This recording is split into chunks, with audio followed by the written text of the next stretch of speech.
அனைவருக்கும் வணக்கம். நான் தமிழ். இன்றைக்கி வந்து பார்த்திங்கன்னா சன்ஷெட் வைக்காத ஜன்னல் வழியாக உள்ளே வரக்கூடிய தண்ணி எப்படி அரெஸ்ட் பண்ணணும் அப்படின்னு சொல்ல போகிறேன்.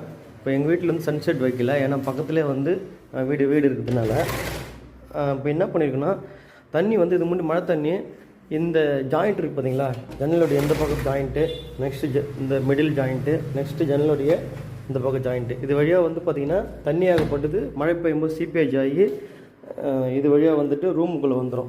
தூங்கும்போது ரூமில் ஃபுல்லாக தண்ணி இருக்குன்னு வச்சுக்கோங்களேன். அதை எப்படி நாங்கள் அரெஸ்ட் பண்ணால், இந்த மாதிரி ஜன்னலுடைய இந்த கம்பி பேஸ்மெண்ட் அளவுக்கு வந்து உள்ளுக்குள்ளே வந்து சிமெண்ட் வச்சு பூசிட்டோம். அப்போ இப்போ இங்கே ஒரு பிட்டு மாதிரி பள்ளம் மாதிரி உருவாச்சு. இந்த பள்ளத்துலேருந்து தண்ணியை வந்து ஒரு ஹோல்ஸ் போட்டு வெளியில் அமைச்சிருக்கோம். ஸோ இப்போ இந்த இடத்துல ஸ்டாக்னேட் ஆகி தண்ணி வெளியில் போயிடும். ஏன்னு கேட்டிங்கன்னா, நம்ம வீட்டுக்கு வந்து சன்செட் இல்லாததுனால தான் இவ்வளோ பெரிய பிரச்சனை. உங்கள் வீட்டில் சன்செட் இல்லைன்னா இந்த மாதிரி மெத்தடை வந்து ஃபாலோ பண்ணுங்கள், பயன் பாருங்கள்.